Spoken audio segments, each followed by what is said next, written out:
When you're raising a kid, there's all sorts of fun activities they can partake in that involve water.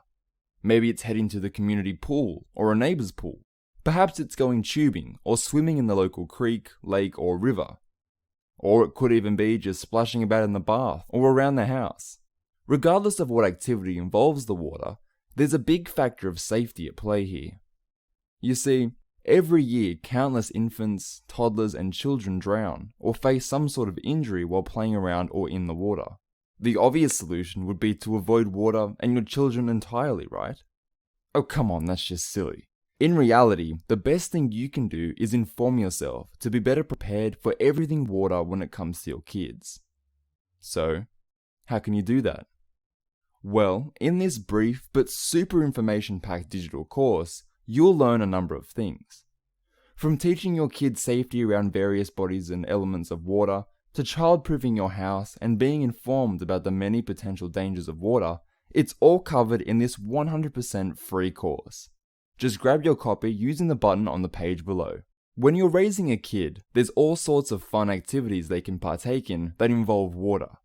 Maybe it's heading to the community pool or a neighbor's pool. Perhaps it's going tubing or swimming in the local creek, lake, or river. Or it could even be just splashing about in the bath or around the house. Regardless of what activity involves the water, there's a big factor of safety at play here. You see, every year countless infants, toddlers, and children drown or face some sort of injury while playing around or in the water. The obvious solution would be to avoid water and your children entirely, right? Oh come on, that's just silly. In reality, the best thing you can do is inform yourself to be better prepared for everything water when it comes to your kids. So, how can you do that? Well, in this brief but super information-packed digital course, you'll learn a number of things. From teaching your kids safety around various bodies and elements of water, to child-proofing your house and being informed about the many potential dangers of water, it's all covered in this 100% free course. Just grab your copy using the button on the page below. When you're raising a kid, there's all sorts of fun activities they can partake in that involve water. Maybe it's heading to the community pool or a neighbor's pool. Perhaps it's going tubing or swimming in the local creek, lake, or river. Or it could even be just splashing about in the bath or around the house. Regardless of what activity involves the water, there's a big factor of safety at play here. You see, every year countless infants, toddlers, and children drown or face some sort of injury while playing around or in the water. The obvious solution would be to avoid water and your children entirely, right? Oh come on, that's just silly. In reality, the best thing you can do is inform yourself to be better prepared for everything water when it comes to your kids. So, how can you do that? Well, in this brief but super information-packed digital course, you'll learn a number of things. From teaching your kids safety around various bodies and elements of water, to child-proofing your house and being informed about the many potential dangers of water, it's all covered in this 100% free course. Just grab your copy using the button on the page below. Youthful water safety. Teach kids of any age how to stay safe when it comes to everything water related. Is your kid a waterhound? Human beings aren't fish. We don't have flippers or gills. We aren't typically born in the water, and we certainly don't want to die in it. The thought of drowning from an adult's perspective is probably one of the scariest things imaginable. We know the risks of going into the water and the catastrophe that can occur in seconds. The only thing more frightening than that is the thought of your child drowning. You might be surprised to learn that children are oblivious to the dangers of drowning. In fact, most young children who drown, one of the leading causes of death for children under 5, seldom make a sound. They don't splash around, they breathe in and tap out. They don't have that reflex to fight against drowning, so they don't splash. Toddlers can drown in an inch or two of water, and they'll never make a sound.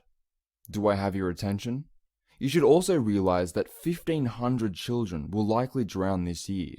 Some of them in backyard swimming pools, and almost always as a result of an accident around the house or on a family outing. Don't let your family become victim to a drowning incident. This guide will provide some simple steps you can take to prevent drowning. If you have a pool. If there is a pool in your backyard, you are technically increasing your risk factor, but your wonderful backyard recreation doesn't need to be removed. Enforcement of safety rules and barriers make a huge difference. First and foremost, you need to make a rule and enforce it. No children in or around the pool unless there is adult supervision. I know, it sounds a lot like telling a brick wall that it should fall over. Many times our rules fall on deaf ears because we aren't earnest about enforcing them. We might let it slip once or twice so they can jump in while we are getting ready to watch them, or we might not tell them to hop out when we run in the house for something.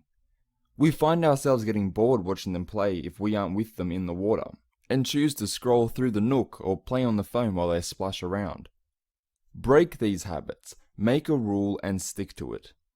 If you are supervising, then your attention should be focused on them and nothing else.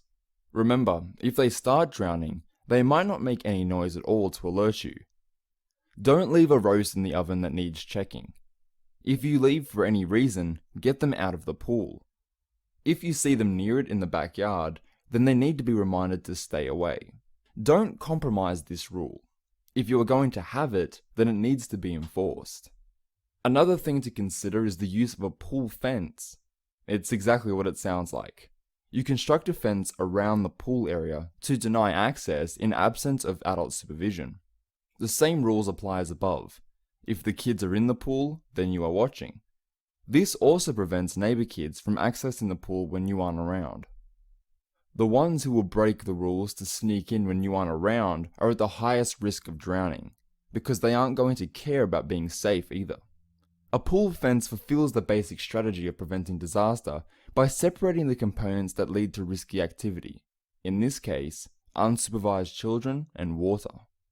Water safety around the house.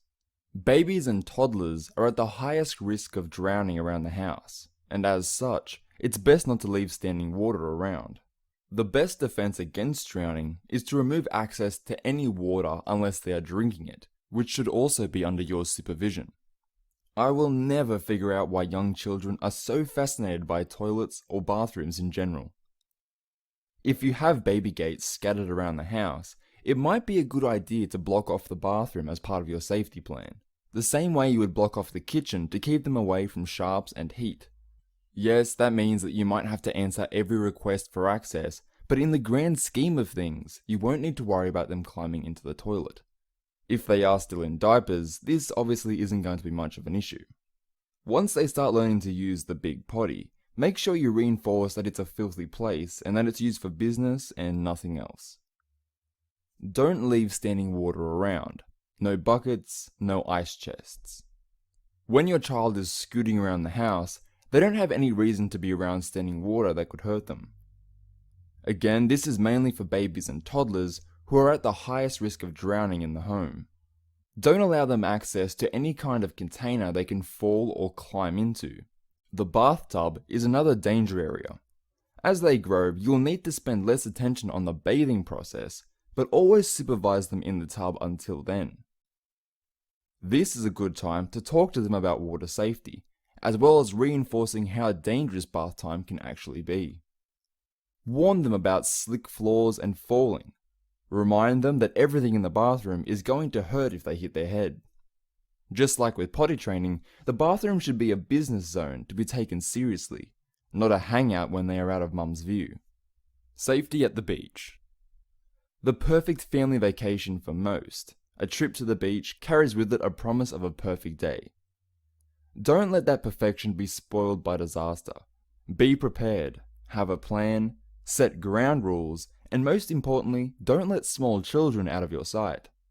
The best way to start a vacation to the beach is to have a plan in place ahead of time. Before you ever go, while they are getting ramped up and excited about seeing the ocean, you should go over a checklist of safety items with the child. Brainstorm with the spouse about what kind of hazards they might encounter. Let them know that they will be wearing their sunscreen. Describe a jellyfish to them and tell them that anything looking like jello carries a painful sting. Bug bites are a thing, especially Florida sand gnats, so have repellent in your beach bag. Sand dollars are sharp.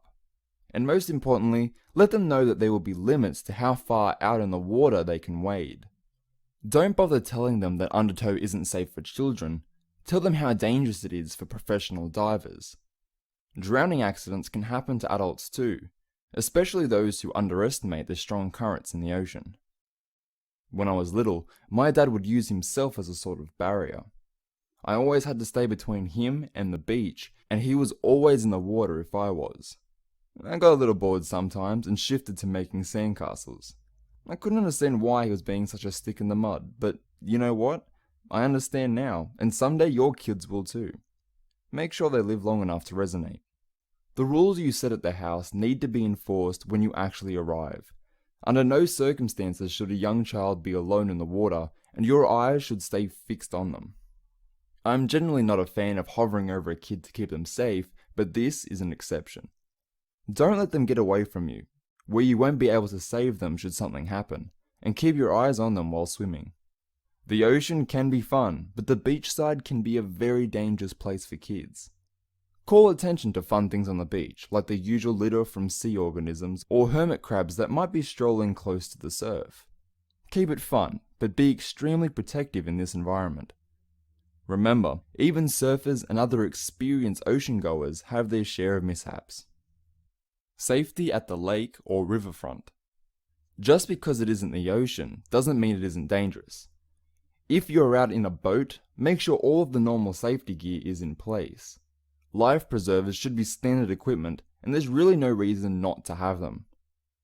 If you will be swimming, then the same rules that apply at the beach should apply at the lake. Keep your eyes peeled for danger anytime the kids are in the water, and be close enough that you can save them from trouble. Rivers can actually be as dangerous, if not more so, than the ocean.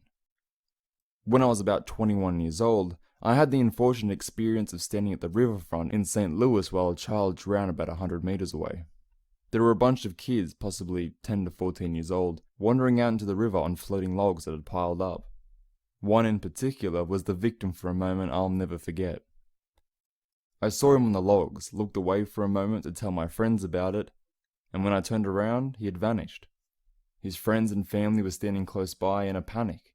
One of the logs rolled and he went right through. Rescue workers weren't able to pull him out.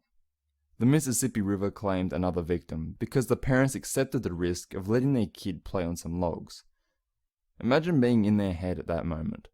They slackened the safety rules once. Don't let that happen to your child. You might have to be a stick in the mud, but they'll be alive. That story should reinforce that any water, ocean, river, lake, or even a small pond is not the place for children to be left unsupervised. There's simply too much risk. That kid I mentioned had been strolling on driftwood for a long time, with his parents standing close by. I can just imagine the firestorm that social media would create if something like that happened today. If losing their child wasn't bad enough, they would likely be persecuted by the whole of the internet for allowing it to happen.